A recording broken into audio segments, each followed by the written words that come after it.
Elok je. Pada dia tak ada masalah. Islam. Tambah Islam lah. Alah, Fik. Akak pergi semayang, apa pergi masjid. Mula ayat-ayat tu, keluar ayat bahaya nanti. Hak tu boleh menafikan Islam ni tu. Allah tak pergi semayang pun nak sibuk apa, kau pergi semayang tu ulang alik masjid pun bukan kaya mana. Boy. Ni lain bunyi ni. Aku tengok dia ulang masjid pun tak sedang pun, aku sedang daripada kau. Boy. Main macam ni bahaya lah.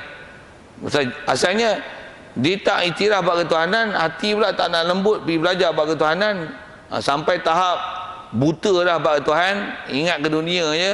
Dia rasa dia yang tak pentingkan bab ketuhanan pun boleh hidup lebih senang pada orang, sampai benda itulah dia anggap sukses dia.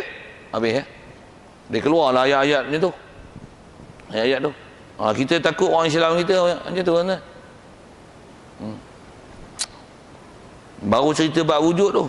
Sikit lagi kalau sebut wujud tuan-tuan. Kalau dari segi pengiktirafan ke Tuhan, yang nak sebut kata sepatutnya mesti dia sekurang-kurang iktiraf wujud ni yang dia tak akan nampak di akal kita untuk kata Allah Ta'ala ni tak ada, dia tak akan berasa gitu. Dan di atas kata dia nampak bahasanya memang Allah Ta'ala memang ada, tentulah ada satu action yang dia akan buat. Dia akan buat satu perkara untuk membuktikan bahawasanya memang dia iktiraf Allah Ta'ala ada. Selalunya akan jadi gitu. Saya buat misal, saya ngaji juga, Tok Guru ada sebut gini, dan memang kita perhati gini tuan-tuan, apa dia, orang kafir pun tuan-tuan memang umum iktiraf Tuhan, dia iktiraf itu. Kita cerita tentang tu dulu. Maksudnya dia menerima wujud Tuhan, bahkan begitu besar pengorbanan dia dalam bab ketuhanan.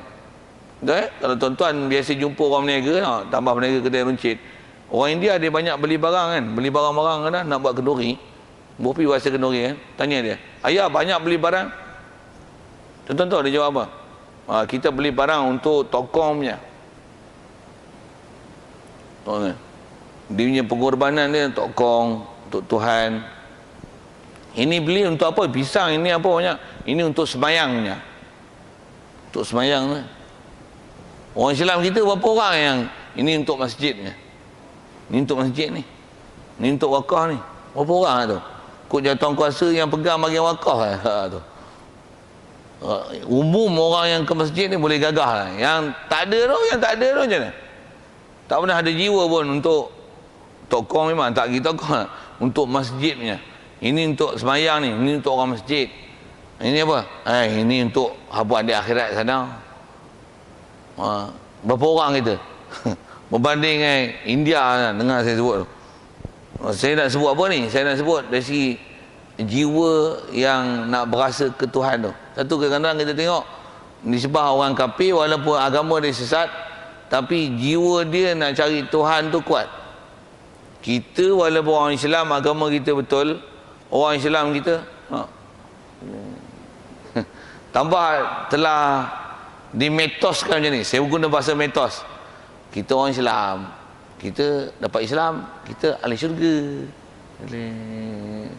Dengan damainya yakin masuk syurga, tanpa ada apa-apa ujian dan cobaan, tanpa memikirkan apa-apa pentaklifan yang wajib atas dia untuk pergi belajar, untuk pergi cari.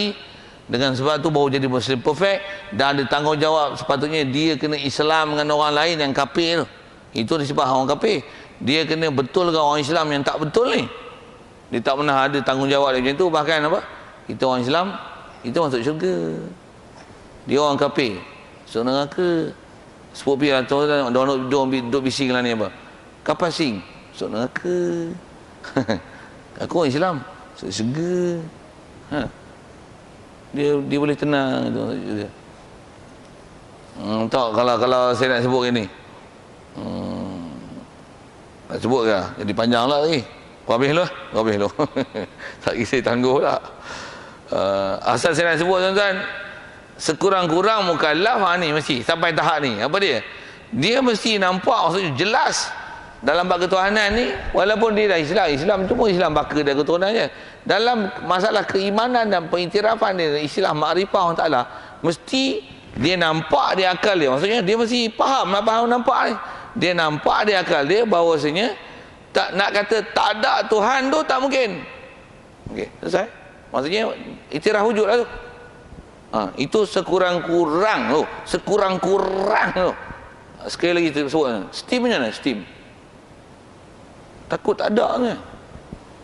Itu yang sampai ketua tak ada, tak ada.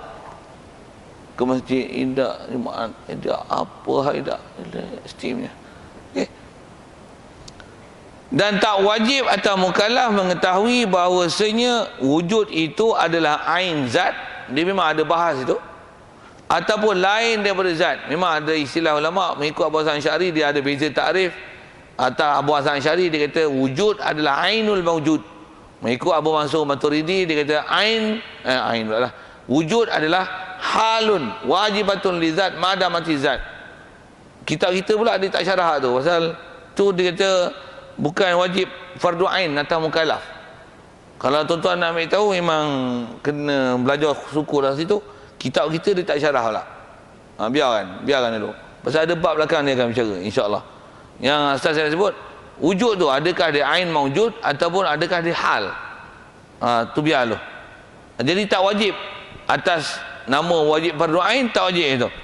Kerana ia nak bicarakan wujud ni adakah dia ain zat, adakah dia hal. Dia lah sebahagian daripada yang payah pada ilmu ni. Pasal dia kena ada istilah berfikir, dan fikir tu bukan fikir kuat akal pun. Dia istilah dan bahasa. Kalau saya sebut mudah tuan-tuan, kepada ain maujud dengan hal tu, tak? Kalau saya kata botol ni ada tak? Tuan-tuan boleh tunjuk tak? Ada tu mana? Ada mana ada? Saya tanya ada, bukan botol. Ada mana ada? Tunjuk saya ada. Siapa boleh tunjuk ada? Boleh? Ada. Tak nampak? Tapi ada. Tapi tak boleh kata tak ada tak? Tapi ada. Untuk mana ada? Nak tunjuk tak boleh? Kalau tuan-tuan faham ada macam tu, ada tu ada mengikut Abu Mansur Maturidi. Itu ada dengan mana hal. Pasal apa tahu? Dia ada. Memang ada. Mana ada? Tak nampak. Tu tak ada lah. Tak pula kata tak ada. Tapi ada. Dia ada pada akal, tapi tak boleh nampak dengan mata. Ada macam tu. Perkataan ada tu hal yang kita kata kepada botol ni. Jadi ada macam tu dia panggil ada dengan mana hal wajibatun lizat madamati zat. Maksudnya hal yang kita kata ke botol, bila botol ni ada kita kata ada. Baik, kalau tak ada tak botol? Tak ada. Tak ada apa? Tak ada. Hal yang kita kata tak ada lah ke botol. Dah botol tak ada? Tak ada. Ada tak? Ada. Kalau makna macam tu, makna wujud adalah hal. Kalau saya tanya gini, botol ni ada tak? Mana ada botol? Ada botol tu botol tu lah weh. Botol ni ada tak? Ada tak? Mana ada botol? Ada botol tu lah. Faham saya cakap apa? Ada tu apa? Ada botol lah. Bukan ada tu ada, tapi ada tu tak nampak. Kalau ada tu ada botol. Okey, sekarang ada tak? Tak ada botol. Tak ada. Ada kat bawah. Pandai kat jawab tu. Ada kat sini, ada kat sini, ada kat sini. Ada tak sini? Tak ada. Okey. Kenapa kata tak ada? Tak ada pasal tak ada botol. Ada tak? Ada apa? Ada botol. Jadi ada tu adalah ain zat. Ada tu ada yang kita bicara. Ada tu ada ain zat. Ain maujud. Ada ain maujud, ada itu. Jadi ada macam tu dengan makna ada adalah ain maujud. Wujud adalah ainul maujud. Ain zat. Kalau kata ada apa? Ada ialah hal yang kena kata kat dia ada, pasal memang ada. Nak kata tak ada tak boleh pasal ada. Tapi ada tak boleh nak nampak. Itu ada dengan mana hal. Faham? Tu dia kata bukanlah tak wajib belajar tu. Tambah SPM pula tak apa lulus. Tak faham kan? Saya lulus ke? Satu saya boleh cerita itu. Tuan-tuan tak faham tanya lain macam mana pun tu tidak sebut. Memahamkan wujud dengan pembahasan macam tu, dia kata di sebahagian pada benda yang payah pada ilmu ni. Dia kata payah pasal ada orang yang tak pernah dengar pembahasan, payah. Macam mana pun saya tanya tuan-tuan, saya syarah macam tu, tuan-tuan payah nak faham? No, ada orang payah, ada orang senang. Jadi memang betul lah tu kalau dia buat payah. Betul tu. Tambah aja budak-budak dia faham kan? Apa saya sebut ni? No, ada betul. Betul ada? Ada memang ada. Tapi nak kata tak ada tak boleh pasal ada. Tapi ada tak boleh tengok. Apa yang dia angguk tu dia pun tak tahu dia angguk apa. Tapi ada dengan mana? Ada betul. Itu ada ialah ain maujud. Ada dengan kata dia satu hal yang kena kata ada kat dia, tapi ada tu tak boleh tengok. Tapi nak kata tak ada tak boleh pasal ada. Itu ada dengan mana hal. Dia kata susah. Tuan-tuan tak susah kalau maksudnya senang lah. Itu semua orang lah kena belajar. Tapi ya ke gitu? Tidak. Memang ada susah. Ada orang tak faham pun. Ada orang kata macam ni lah, buat susah hakir belajarnya ni, buat penat belajar. Penat tak penat pun jangan. Kalau kita iktiraf, saya nak kata penat tak penat, tak penat. Bahkan sebenarnya situ mantap. Kalau ada orang kata gini, khususnya dalam ada pahaman bab ketuhanan, dia kata Tuhan ni tambah ada pahaman-pahaman yang bukan Islam lah kan. Memang pahaman bukan Islam nak sebut ni. Dia kata Tuhan ni sebenarnya satu candu masyarakat. Itu bahasa-bahasa komunis kan. Candu masyarakat, dia sebagai saja nak timbulkan satu idea. Kononnya Tuhan ni ada, dia punya ayat dia macam tu. Kita nak buktikan maksudnya Tuhan ni bukan istilah dia hanya fantasi, dia lah realiti. Jadi dia wujud dan wujud yang realiti. Jadi buktikan kerealitiannya tu. Dengan mana ada apa? Wujud apa? Wujud yang zat, wujud zat. Bukan wujud zati. Maksudnya ada tu ada diri perkara yang kita kata ada, dia memang ada, dia bukan fantasi. Satu di atas kata ada tu, boleh ke orang Ta'ala dilihat esok? Boleh tak orang Ta'ala jadikan kita boleh lihat dia? Pasal apa pula dia boleh jadikan kita lihat dia? Pasal dia memang ada, dia memang wujud, he exists. Pasal dia bukan fantasi, dia bukan hanya sekadar hayalan. Tuhan, kita je duk bayang Tuhan, tapi entah macam mana lah. Tak. Memang ada realitinya. Nak sebut situ. Jadi kalau atas ada faham-faham macam tu, dengan kita faham takrif, ada tu kita kata, ada tak? Ada apa? Kita tak akan kata ada, melainkan ada ialah ada zat perkara yang kita bicara. Sikit situ. Kalau orang kata penat, memang ada penat lah belajar itu. Belajar lain pun penat je kan. Belajar matematik apa, Pythagoras, nak ingat ini hipotenus tak hipotenus, kena belajar apa formula pula, tak pakai satu pun dalam kehidupan, tambah pula bukan duduk jurusan tu, penat aja belajar. Penat je hafal. Tuan-tuan tak pernah kata penat pun. Ni belajar macam ni tuan-tuan kata penat, pasal ada benda yang kita duk pakai harian. Sikit kalau sebut kata pakai harian tak. Cuma kita bila tak bahas, kita tak nampak perkara tu. Katalah ada orang datang rumah kita, kata ayah kamu ada ke rumah? Ayah tak ada apa tu? Kalau kata ada apa? Ada tu ada bapak engkau lah. Ada apa tu? Tu ada ain maujud, duk pakai. Cuma bila tak syarah, adalah. Ataupun kata ayah kau ada tak? Ada tu apa? Ada tu hal yang kena kata ada, pasal memang duk ada. Nak kata tak ada tak boleh, pasal memang duk ada. Tapi ada mana boleh tengok ada. Itu makna hal. Dan nampak cerdiknya. Tambah orang tanya itu, kita boleh syarah gitu. Awak nak ada ainul maujud ke ada hal? Apa hal tu? Saya tak faham lah awak tanya apa. Itulah kena ngaji sifat 20. Saja kita sama main-main bahasa sikit tuan-tuan. Baik. Dah kata orang Ta'ala ada, mustahil lah lawan bagi ada. Apa dia? Tak ada. Selesai. Dan lawan pun dengan mana opposite meaning kan. Ada tentulah lazim daripada tu, tak ada. Jaga sekali lagi tuan-tuan. Ada orang SPM tak lulus rupanya. Ada PhD tapi gaya macam tak lulus SPM. Dia pasal tujuan dia nak momok kan. Momok ni maksudnya nak provoke sifat 20 ni. Apa belajar sifat 20 kata dia. Ada lawan tak ada pula. Orang kafir nak masuk Islam pun pening. Ada tu tak ada pula. Lawan tak ada. Bodohnya teratu pun dia tak boleh faham. Dia kata ada, lawan tak ada. Terus kata bodoh, SPM tak faham. Dia tak faham ada lawannya tiada tu. Ada lawannya tak ada. Besar lawannya kecil. Dia opposite meaning. Opposite. Laki lawannya perempuan. Bukan laki lawan jadi perempuan. Siang lawannya malam. Siang lawan jadi malam. Kalau ada orang syarah gitu, lulus SPM. Tak lulus. Cukup sebut itulah. Memang syurli bangang tu. Ada orang bercakap itu, tuan, ada PhD, tuan tengok dalam internet. Tak ada, tuan tengok video saya yang duk cakap tu. Okey, siap. Selesai. Baru bicara wujud. InsyaAllah dalil nanti. Dalil ni nak mula masuk dalil, syarah dalil tu sikit, panjang sikit, take time sikit. Kita tangguh dulu situ. InsyaAllah kita sambung nanti dalil ada Allah Ta'ala. Wallahu a'lam yang baik tu pada Allah Ta'ala. Silap salah kasar apa kita sedap dengar tu kesilapan daripada dia. Soal kalau ada kita tu. Ya.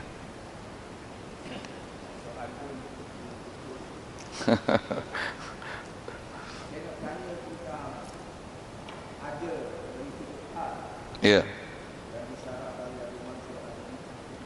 Ya.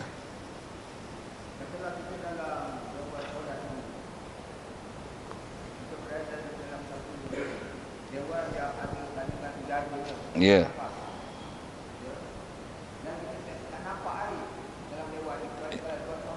Oh, okey.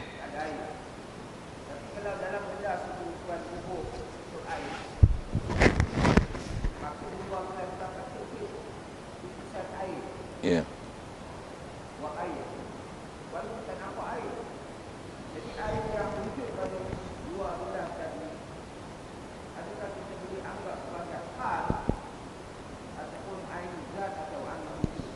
Oh. Oh. Gaya soal tu macam tak faham je. Soalannya ialah pasal ada kait dengan bab sains sikitlah kan.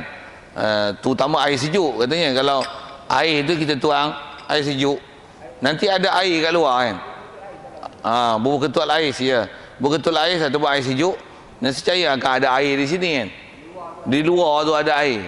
Jadi air ni air ain zat ke ain hal itu kan. Ataupun air yang sebelum ada kat sini, air yang ada kat udara ni, adakah dia ain maujud ataupun ain hal? Itu ya soalannya. Tuan-tuan jawab dulu boleh tak? Nak kata ain hal pun boleh, ain maujud pun boleh.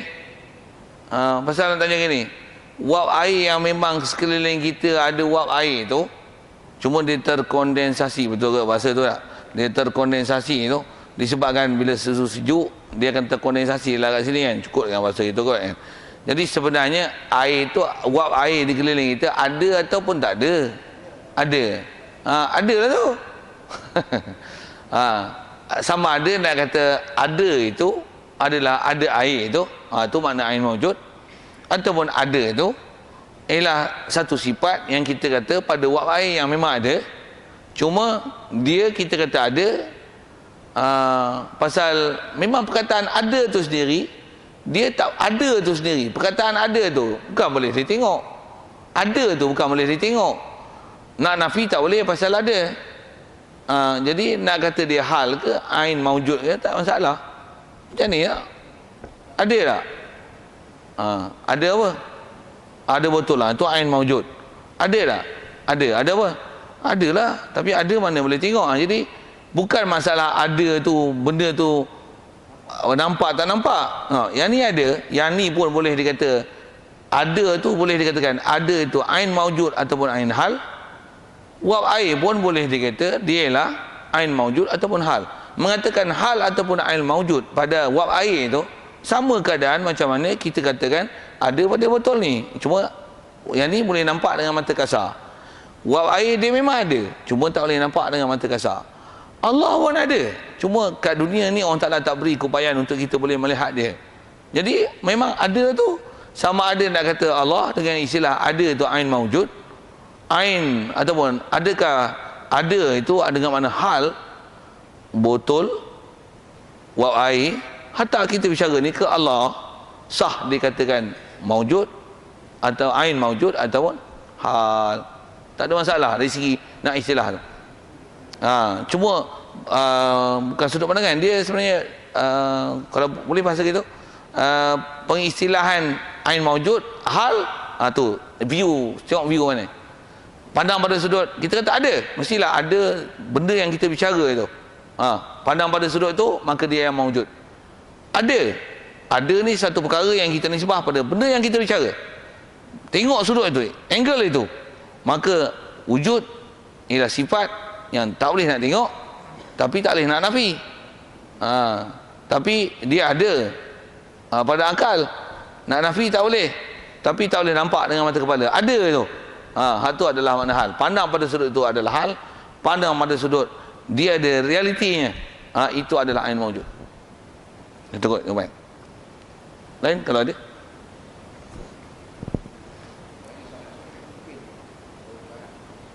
Tak apa, insya-Allah. Tak lapor orang mana pun kan. Okey. Okey.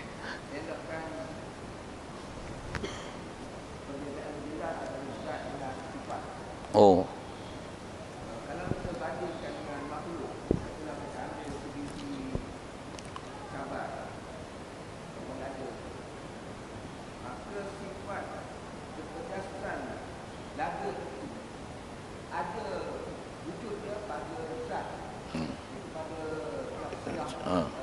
cabai itu. Ya. Dan ketegasan itu sifat cabai tadi memang tak boleh dipisahkan Daripada cabai. cabai itu, batang cabai itu. Jadi bagaimana dengan Allah Subhanahu Wa Taala? Adakah sifat Allah itu mesti tertakluk pada zatnya, ataupun sifat Allah Taala itu boleh terpisah daripada zatnya? Jadi wujud Allah itu adakah pada zatnya atau pada sifatnya? Ya.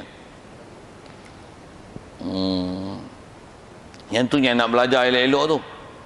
Sikit yang tu nak belajar elok-elok tu. Satu, kita belajar sifat 20 ni, kita belajar mengikut kaedah pembahasan berdasarkan takrif. Maksudnya berdasarkan definisi zat dan sifat. Definisi zat sifat ni kalau ikut dia begitu jelas dari si takrifan. Kalau saya sebut sekali lalu tadi pun, zat ialah maqama binafsi, sesuatu diri yang benda yang memang ada, itu dipanggil zat. Macam kita sebut contoh botol lah, duduk depan kita ni bagi mudah. Diri botol maksudnya itu ialah zat botol. Jadi apa ciri pencirian yang ada pada dia, itulah sifat. Jadi sifat ni maqama binafsi bil ghair, sesuatu yang dia akan ada itu dengan sebab perkara lain. Pencirian yang ada kita sebut dia bentuk empat segi, boleh lah bahasa saya, bahasa mudah-mudah je sebut tu. Warnanya putih, jadi kita mencirikan warna, bentuk, dia lembut ke keras ke, itu istilahnya sifat lah ke kita. Jadi sifat ni maqama bil ghair. Jadi atas kaedah pentakrifan, zat lain, sifat lain. Seolah-olah macam zat boleh diseparatekan daripada zat, sifat kan. Sifat boleh diseparatekan daripada zat. Atas pandang takrif lah kan. Kan zat ialah diri benda, sifat sesuatu yang kita kata kat dia. Empat segi, putih, apa lagi sebut, lah lembut kan, sejuk, itu sifat. Jadi seolah-olah sifat ni sesuatu benda boleh asing pada zat, seolah-olah, dengan saya sebut seolah-olah. Jadi sebenarnya zat dengan sifat mana boleh pisah. Maksudnya bahkan di mana zat, sifat is there lah. Cuma atas pembahasan nak bicara bab Tuhan. Pasal nak bicara bab Tuhan, kita tak bicara zat, kita bicara sifat. Satu diberi takrif zat lain, sifat lain, tapi taklah bermakna sifat ni something yang boleh diseparate, ditanggalkan. Subhanallah. Bukan saja pada orang Taala, hatta pada makhluk pun. Istilah sifat ni, setiap benda yang mewujud mesti ada sifat. Maksudnya setiap kalau ada something, mesti ada sifat lah kat situ. Ada air, ada ciri dia sejuk, apa lah. Dalam bentuk air, kalau panas, ringan, kan? Ringan tu sifat lah. Ya, adakah ringan ni boleh ditanggalkan daripada zat air? Pasal ketika jadi wap air, tak, bukan macam tu. Tu yang kata, kita bahas dalam bab ilmu akidah, dia adalah bahas takrif. Realiti zat sifat tak beza. Huwa hiya. Apa huwa hiya ni orang putih? Maksudnya ishi. Is it? Sifat sebenarnya ialah zat. Dan tak dikatakan zat melainkan zat mesti bersifat. Tapi atas bahas satu-satu, maka sifat zat asing. Untuk pembahasan pasal bahas tak dapat tidak, dia mesti kau nak cerita apa ni? Cerita sifat. Jadi sifat apa? Sesuatu yang nak dinisbahkan Allah Ta'ala. Kita bukan cerita zat. Atas pembahasan macam tu. Tapi realitinya zat dan sifat tak boleh dipisah. Satu, kalau ada orang faham sifat ni adalah sesuatu yang, kalau ke Allah Ta'ala, sesuatu yang istilahnya diletak di apa lagi seumpama itu, dia faham boleh separate, boleh asing, faham tu salah. Satu, kalau kita sebut dengan bahasa mudah yang kita belajar sifat 20 tu, khususnya sifat ma'ani, kudrat, iradat, ilmu, hayat, sama' basar, kalam. Apa maksud kudrat, iradat, ilmu, hayat, sama' basar, kalam? Maksudnya Allah Ta'ala ada sifat itu. Bukanlah maksudnya sifat tu boh kat dia, subhanallah, bukan itu. Tapi Allah, zat dia mesti sifat sempurna, jadi mesti ada ciri itu pada dia. Cuma atas pembahasan sifat zat dan sifat. Jadi kuasa ni apa? Kuasa ni bukan zat, kuasa ialah sifat. Kita bagi definisi. Pasal memang kita atas bahas definisi, dia mesti beri pentakrifan apa? Kuasa ialah sifat, kuasa bukan zat. Allah ialah nama. Jadi kita akan bahas mengikut dia punya kaedah-kaedah definisi lah. Kita akan sebut botol. Apa botol? Botol ialah alat. Bagi alat. Cuba alat. Macam mana boleh nampak alat? Alat. Dia alat untuk mengisi air. Buat daripada plastik. Tengok ciri apa? Masjid. Masjid ialah binaan. Itu kaedah format nak buat takrif. Untuk buat definisi, dia mesti bermula dengan satu yang umum dulu. Manusia apa? Manusia ialah haiwan. Bubuh ciri istimewa dia. Yang tu yang menyebabkan terkelasnya dia daripada haiwan lain. Masjid ialah binaan untuk ibadat bagi orang Islam, sah untuk iktikaf. Satu ciri. Bila bahas dengan ilmu, dia mesti zat lain, sifat lain. Tapi masjid ni kena binaan khas untuk orang Islam. Mana satu tu, mana nak cari, tak ada. Cuma atas sifat, ciri kan dia. Pencirian tu yang kita bahas dalam sifat 20 tu. Boleh faham tak saya punya jawapan tu? Situ kot maksud soalan nak. Ya. Yes. Okay, cantik ayat tu. Zat is the thing, sifat is description. Tu pun atas kaedah bahas only. Maksudnya kalau bahas tu thing dengan description dia, tu zat, sifat. Jadi sebenarnya bukan boleh benda separate. Pasal apa yang dideskripsikan tu dekat thing tu lah. Okay. Cuma di atas bahas mesti description, mesti separately sebut pada benda tu. Itu kot best bahasa tu. Jadi memang bahasa tu cantik lah. Cuma nak Melayu ni ke bahasa Melayu tu susah ni. Okay. Melayu memang susah. Jadi kita ada bahasa ilmiah kita tak cantik. Itu yang takut ada salah faham tu. Dia faham seolah-olah kudrat iradat pada Allah Ta'ala, ambil sifat ni pek buh kat dia. Itu bahasa kapung kan. Pek buh kat dia, bukan pek buh kat dia. Dia dah describe. Nak describe dengan Allah Ta'ala. Itu kot Allah. A'udzubillahi minasyaitonirrajim. Bismillahirrahmanirrahim. Allahumma nawwir qulubana min nur hidayatika kama nawwartal arda min nur syamsika abadan abada bi rahmatika ya arhamar rahimin. Warzuqna fahman nabiyyin wa hifdzal mursalin wa ilhamal malaikatil muqarrabin wa sallim tasliman ala jamil anbiya'i wal mursalin walhamdulillahi rabbil alamin. Assalamualaikum warahmatullahi wabarakatuh.